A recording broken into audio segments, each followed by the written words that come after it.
May 1945. The deadliest war in human history was finally coming to an end.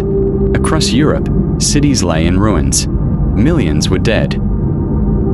Entire nations had been reduced to rubble. For years, Adolf Hitler had unleashed terror across the continent.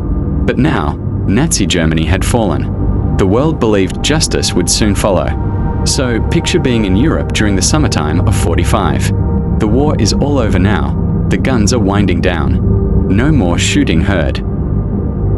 Cities that once bustled with life have become landscapes of broken stone and twisted steel. Millions have been killed. Families have been separated. Entire nations are trying to understand what comes next. To most of the world, this feels like the end of the story. But history has a habit of hiding its most important chapters behind closed doors. While newspapers celebrated victory, another race had already begun. It wasn't a race for land. It wasn't a race for power. It was a race for knowledge. American intelligence officers weren't only searching abandoned military bases. They were searching laboratories, underground bunkers, and research facilities.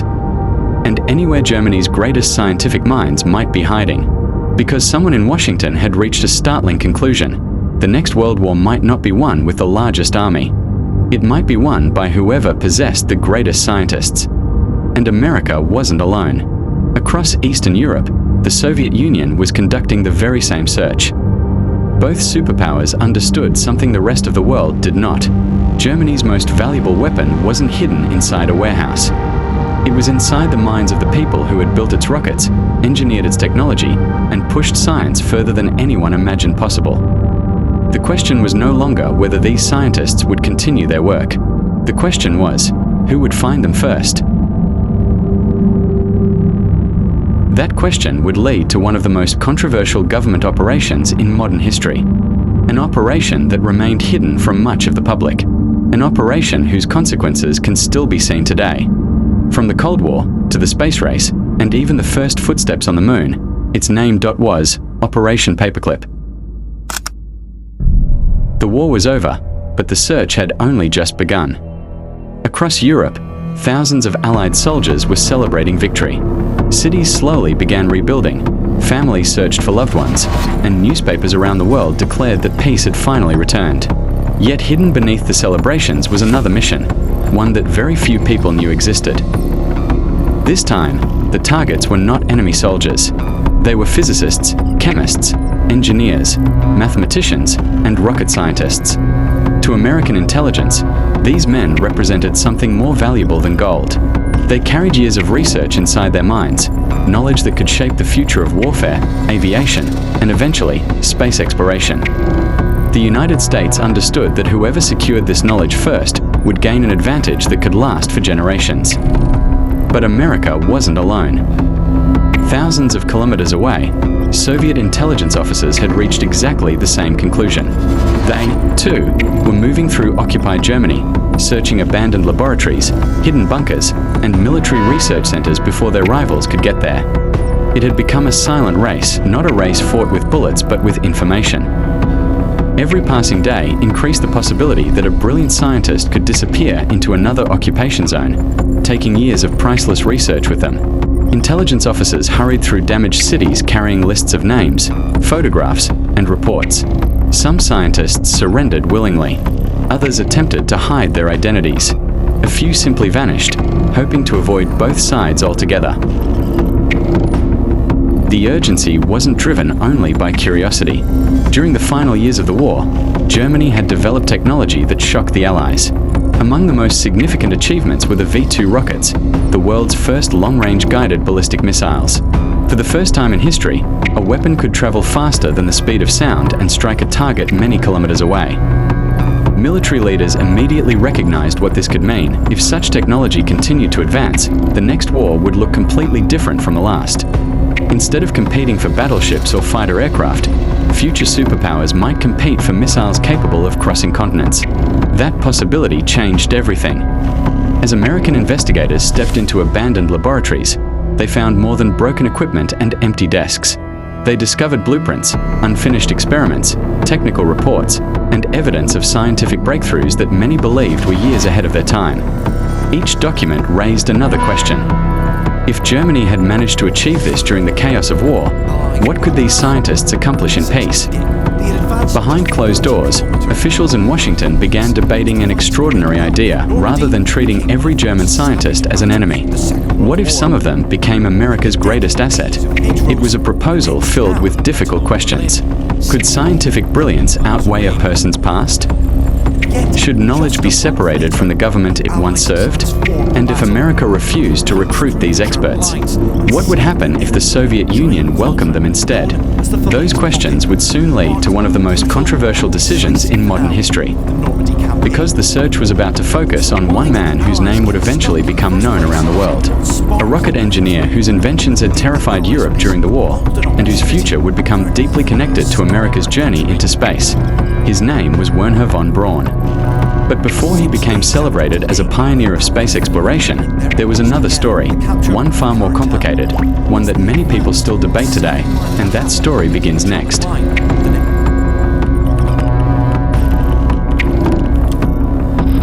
By the summer of 1945, the war in Europe was over, but the struggle for Germany's scientific knowledge was becoming more intense by the day.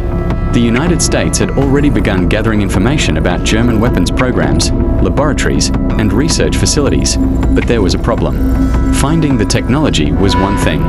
Finding the people who understood how to build it was something else entirely. American officials knew that scientific knowledge could not simply be packed into a crate and shipped across the Atlantic.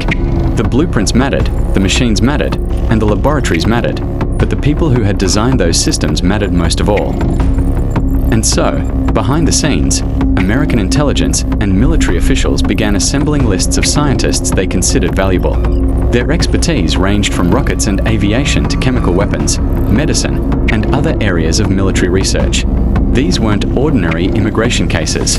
These were people being deliberately sought out because their knowledge could give the United States an advantage in the uncertain world that was emerging from World War II. The United States had another reason to move quickly. The Soviet Union was conducting its own effort to capture German technology and recruit German specialists. Germany had now become divided into occupation zones controlled by the victorious Allied powers, and the boundary between American and Soviet influence was becoming increasingly important. The wartime alliance was beginning to fracture. Yesterday's allies were becoming tomorrow's rivals, and suddenly, the scientists who had helped Nazi Germany develop advanced military technology had become valuable pieces on a new geopolitical chessboard. This was the beginning of a new kind of war. A Cold War. There would be no immediate invasion of America or Soviet troops marching through Washington. Instead, the competition would unfold through intelligence, nuclear weapons, missiles, technology, and scientific achievement, and rockets were about to become one of the most important pieces on that board. The German V-2 had demonstrated something that had once seemed almost impossible. A rocket could travel enormous distances at tremendous speed and deliver a weapon far beyond the battlefield. But military planners were already thinking beyond the V-2. What if the technology could be improved? What if rockets could travel farther? What if they could carry nuclear weapons? And eventually, what if the same technology could carry something else entirely? A human being. That possibility transformed the value of the German rocket scientists, but there was an uncomfortable obstacle standing in the way. Many of these scientists had worked under the Nazi regime. Some had been members of Nazi organizations. Some had worked within military programs. And the V-2 program itself had been connected to the brutal forced labor system at the Mittelwerk underground rocket factory, where prisoners from the Mittelbau-Dora concentration camp were forced to manufacture the weapons under horrific conditions. So the American government faced a difficult question. How could it recruit people whose expertise was useful while confronting the reality of what had happened under the regime they had served? The answer would become one of the most controversial aspects of the entire operation. American officials began evaluating individual scientists, their political histories, their technical abilities, and their potential usefulness. But the process wasn't simply about deciding who was guilty and who was innocent. It was also about deciding who was too valuable to leave behind, and that distinction would matter enormously. Because this wasn't simply an immigration program, it was a strategic operation. Scientists were being selected because their knowledge could strengthen American military and technological capabilities at a moment when the world was rapidly dividing into two competing superpowers. And then came the paperwork. Files were prepared. Backgrounds were investigated. Names were processed. Decisions were made. Some records would later become controversial because of the way certain backgrounds were presented or evaluated. And somewhere inside this growing system of files and classified decisions, a name began appearing again and again. Wernher von Braun. The rocket engineer we met earlier was not simply another scientist on a list. He represented something much larger. He represented the future of rocketry. And American officials weren't the only people who understood his value. The Soviets wanted German rocket expertise too. The race had become personal. Two superpowers were now looking at the same scientists. Two governments wanted the same technology. And the scientists themselves were suddenly standing at the crossroads of a world that had changed almost overnight. Germany had lost the war. The Nazi regime was gone, but the knowledge created during those years was about to cross borders. And when it did, it would help build something entirely new. Not Nazi Germany, not the old Europe, but a new American technological machine that would eventually reach beyond Earth itself. The operation now had a purpose. The scientists had been identified. The competition had begun, and the United States was preparing to bring them across the Atlantic. But there was one problem that couldn't simply be solved with a passport or a ship ticket. What would America tell the public about the people it was bringing home? By 1945, the United States had identified hundreds of German scientists whose knowledge could be useful to American military and technological programs. But identifying them was only the beginning. The next question was much more complicated. How could America bring these people into the country without creating a political scandal? The answer was a carefully organized process of screening, documentation, and relocation. Scientists were interviewed, their backgrounds were examined, and their expertise was assessed. Those considered valuable were eventually brought to the United States, where they could continue their work under American supervision. Among them was Wernher von Braun and members of his rocket team. Their journey would take them far away from the ruins of Germany and toward a country that had once been their enemy. For the scientists, this was an extraordinary transformation. Only months earlier, they had been working under a defeated Nazi government. Now they were entering a new country and preparing to work for the former Allied enemy. But there was something the American public didn't necessarily see. These weren't simply brilliant scientists arriving with clean slates. Their wartime histories varied enormously, and some had connections to Nazi organizations or military programs. The question of exactly what was known about each person's past and how that information was handled would become one of the most controversial parts of Operation Paperclip. The United States had made a calculation. Their knowledge could be dangerous in the wrong hands, but it could also be extraordinarily valuable in American hands. And while the scientists settled into their new lives, the Cold War was rapidly taking shape around them. America wasn't simply trying to understand German technology anymore. It was preparing for a technological race against the Soviet Union, and the German scientists were about to become part of that race. Because their destination wasn't the end of the story. It was only the beginning. The rockets were coming, and America was preparing to launch them. Operation Paperclip created a problem that couldn't be solved with military strategy alone. It was a moral question. America had just fought a war against Nazi Germany, a regime responsible for some of the worst crimes in modern history. Yet now, only months after victory, the United States was bringing German scientists into the country because their knowledge was considered too valuable to lose. To American officials, the reasoning was straightforward. If these scientists could strengthen America's military and technological position, allowing them to fall into Soviet hands could be even more dangerous. But that argument created another question. How much should a person's past matter when their knowledge could benefit an entire nation?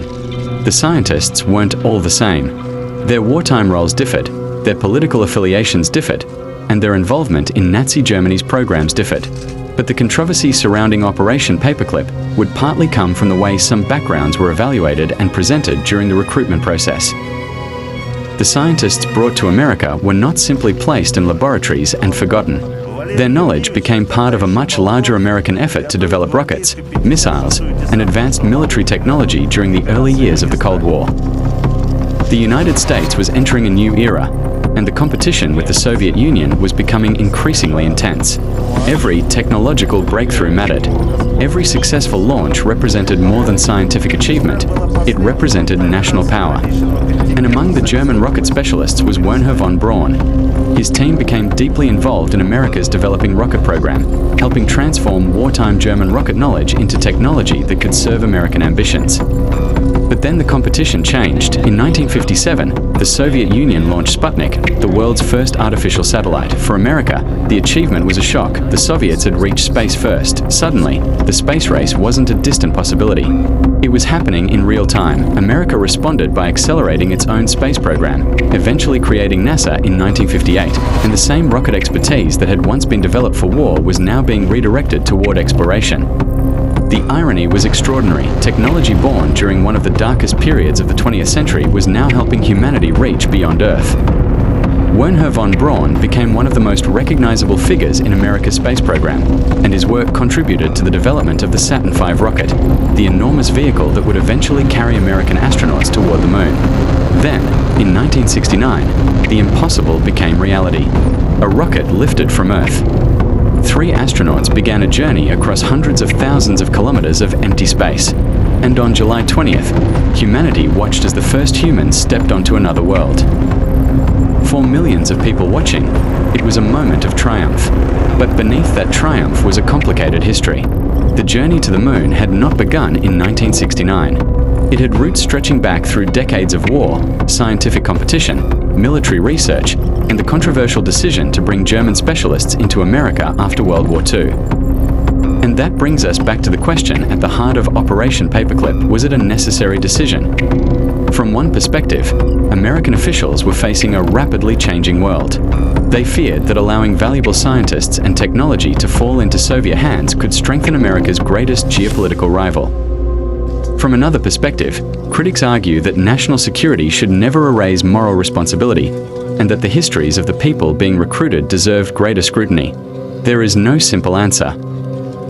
The scientists recruited through Operation Paperclip were not one identical group, and their individual histories were complicated.